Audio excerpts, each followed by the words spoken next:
Hey everybody, we're glad you're joining us here at 6 a.m. on your Wednesday. I'm Grace McKenna. Meteorologist Matt Braylon in the studio with me this morning, which is a good place to be, Matt, because it's going to be gross out there. Right, and it's dry in here, which is great. That's what I'm recommending. Thank you for stating that, just in case it wasn't clear. Right. Yeah, it'd be crazy if we were having rain in the studio. I don't know if the show would be able to run as well. Anyway, we do have these showers happening for us outside across most of Kentuckiana this morning. You'll notice satellite and radar fairly active this morning. If you're not seeing rain showers, you're definitely under cloudy skies. This trend is going to be around throughout most of our Wednesday. As we continue going throughout the morning hours, these patchy showers will still be a part of our forecast. Some heavier rain showers just towards our south, near south of Columbia. As we go into the next upcoming hours, I'm still expecting some showers to pass through Louisville Metro. At the moment, we're staying mostly quiet with these cloudy skies. Over towards Shively, some very light rainfall happening. But into the later hours of the day, you can still expect more showers to occur. Here's a live look across downtown. Waiting on sunrise this morning, but as I mentioned, we're going to stay under fairly cloudy conditions. So even though the sunrise will happen soon, still going to be a cloudy trend. Temperatures ranging into the lower 70s for us, and you can expect those temperatures not to change very much throughout the day. We'll be staying in the lower 70s throughout the morning and into the afternoon. Those temperatures will only range into the upper 70s. So headed back home from school, you can expect mostly cloudy skies and those temperatures to range into the upper 70s, close to 80 throughout the later hours of the day. But the rain showers are not over just yet. I'm still keeping them in the forecast later into this evening. Past 9 p.m., I'm expecting an additional round of showers and thunderstorms to arrive into Kentuckiana, likely another round of thunderstorms. Those are the weather details for now. More coming up soon. Here's an update on traffic this morning. We do have a few holdups occurring on the Waterson that are going to cause a few brief hiccups for your commute this morning. Some of you may get caught up in that just as we go into the later hours of the morning. Once that commute starts, there is a crash that was reported just a few moments ago. One lane blocked due to that crash on I-264 eastbound at exit 4 near Bells Lane. Keep that in mind if it's part of your commute. Grace? All right, Matt, thank you. Our top story this morning, TARC is looking ahead to a 12% cut in services and major changes to routes as the agency deals with a multi-million-dollar deficit. WHAS11's Alex Dieter and photojournalist Aspen Hester heard from the leaders about where riders will feel the cuts.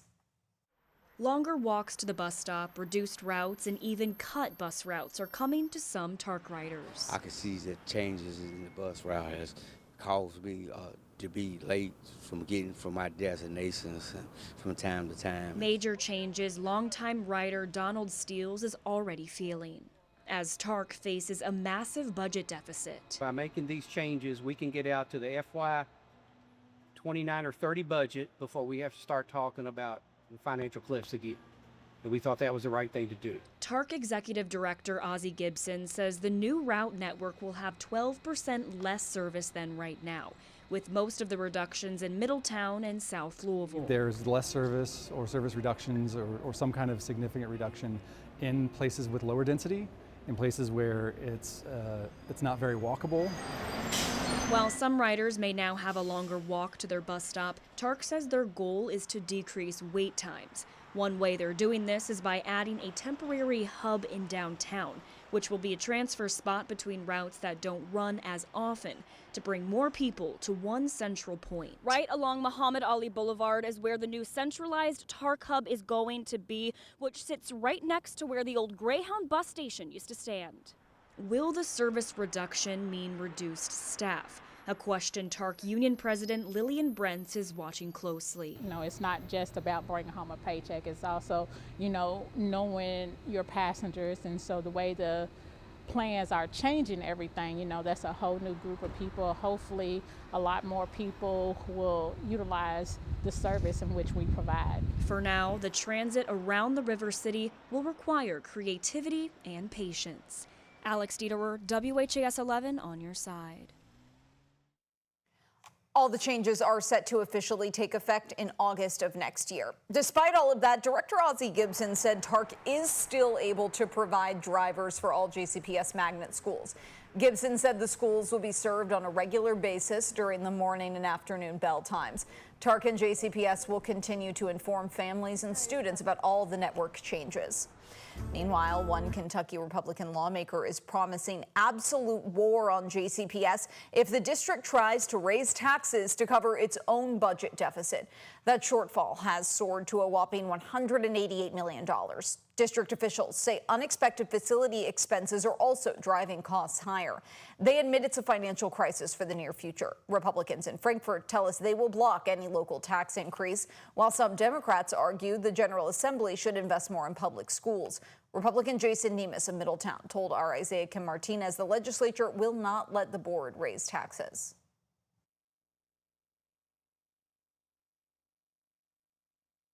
There is interest among Republicans in renewing the push to split JCPS into smaller districts.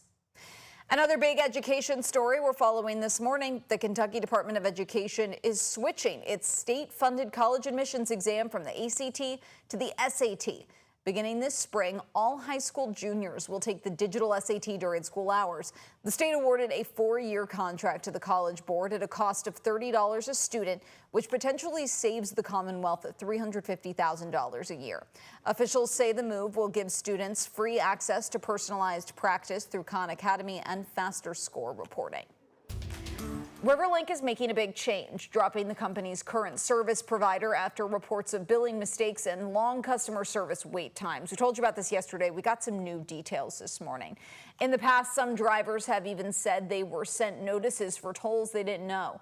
The states of Kentucky and Indiana both agreed to get rid of the current toll service provider and hire a new one with the goal of improving the customer experience. Riverlink officials say the transition will take time, but promise better service ahead. We have had too many issues surrounding invoicing over the year. We've had a lot of fluctuation in how long it takes customers to get the care and responses that they need. The current company will continue operations through July of 2028 until the switch is complete.